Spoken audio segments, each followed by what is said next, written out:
Hello, elementary school students across America and on United States military bases around the world. It's Michael T. Mondak back with you on this Tuesday, where I come to you virtually from today is a clue as to where we'll be traveling to for today's book. As you know, I've been coming to you virtually for the last couple months, reading one picture book per day to you, your parents, and your teachers. I like to start with a teaser as to what I'll be reading, and here's that teaser for today. Just suppose you are single and on your own and have a dog. You get bored of being single, and your dog steps in to find a mate for you and him as well. Pongo lived with a bachelor named Roger Radcliffe, and both were bored with it. Hey, I can relate to it myself. So Pongo finds a mate, not just for himself, but also for Roger. And perfect life began for two couples. It's the start of the classic story of 101 Dalmatians. As we travel to London, where our story takes place, I will be taking on the role of Pongo, who narrates the story. Let's get started. Hello, my name is Pongo, and I'm a Dalmatian. That's a stylish dog with spots. I live in London with my master, Roger. He's a clever fellow who writes songs all day long. That gets rather dull after a while, but at least we take a walk in the park every day. It was in the park, in fact, that I spotted my perfect mate, Perdita, a beautiful lady Dalmatian. Her owner was a lovely young woman named Anita, but Roger didn't even notice her. I couldn't let this chance go by. Pulling at my leash, I raced in front of Anita. Pongo, where are you? Oh, I beg your pardon, miss. And so you could say that I brought Roger and Anita together. Soon they were husband and wife. Perdita and I couldn't have been happier. After that, life was far from dull. Our first chore was to turn Roger's messy bachelor flat into a real household. It was no easy task. I suppose that's why we hired Nanny, our cook and housekeeper. Soon the place was the perfect home for two couples just starting out. Life was grand, and one day Perdita gave me the wonderful news. Pongo, dear, we're expecting puppies. Finally, the big day arrived. Nanny was so excited. Mr., Mrs., the little ones are here. We rushed into the kitchen. There sat my proud Perdita with 15 adorable puppies. Roger and I danced around the room. Pongo, old boy, congratulations.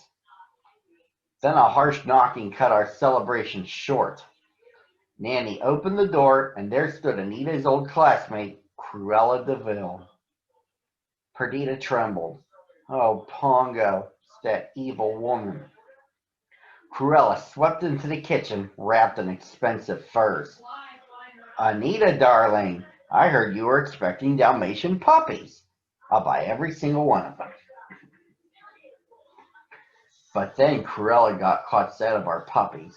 Ugh, they're mongrels, Anita. No spots.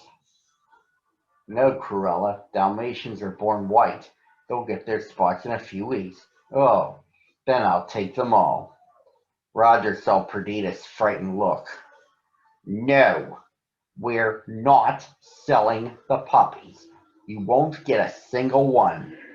Cruella sneered.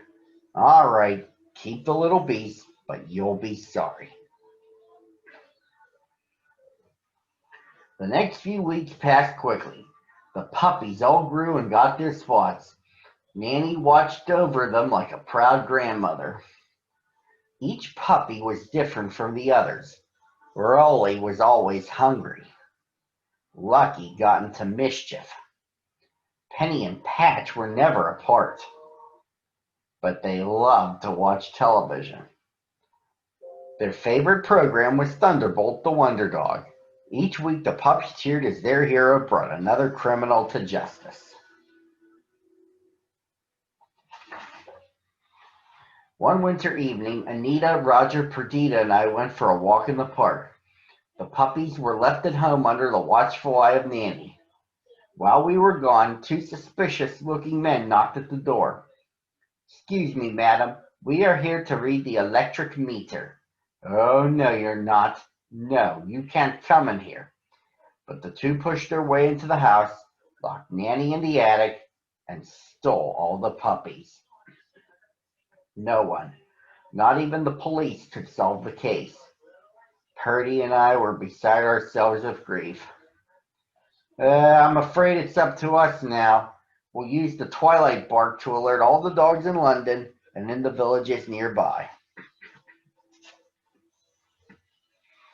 My message passed from dog to dog over the city and through the towns. It was late at night when the call reached the village of Suffolk. An old sheepdog woke up. I say, it's an alert. One long howl, two short, one yip and a wolf. 15 little Dalmatians have disappeared? Sergeant Tibbs, the cat, sprang into attention. "Colonel, sir, 2 nights past I heard puppies barking at the old DeVille mansion." "Well then, you'd better do some scouting." "On the double, Tibbs." "Righto, sir." Sergeant Tibbs approached the crumbling mansion.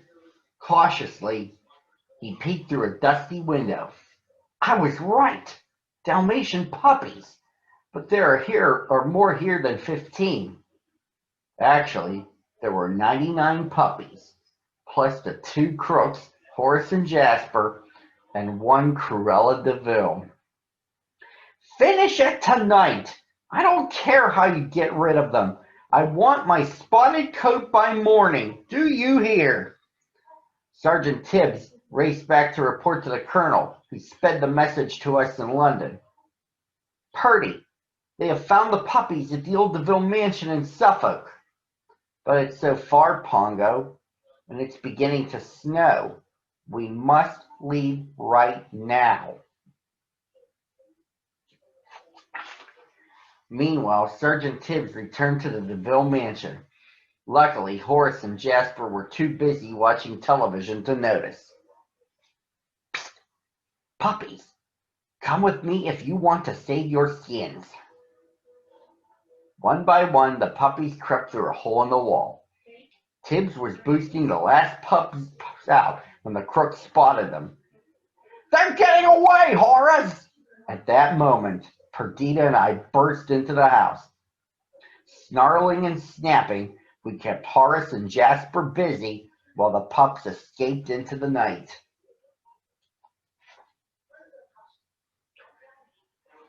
We all headed for the colonel's old barn, where Purdy stared at the dozens of extra puppies. "Why would Cruella want so many, Sergeant Tibbs?" "She was going to make coats out of them, ma'am. She's a devil, a witch. Oh, Pongo, what'll we do? We have to get all the puppies back to London somehow." Tibbs cocked an ear. "Colonel, sir, there's a truck heading this way.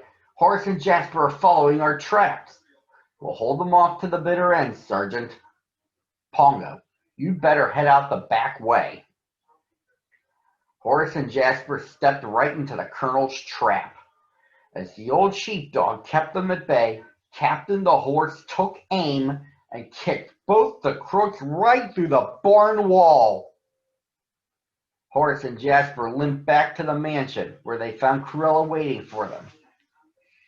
"You fools! Get in the truck and find those puppies!" Meanwhile, we struggled across the snowy countryside looking for shelter.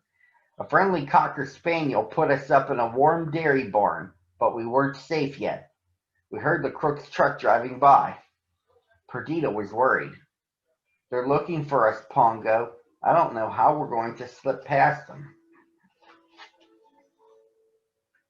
Happily fed, the puppies began to play in a pile of coal.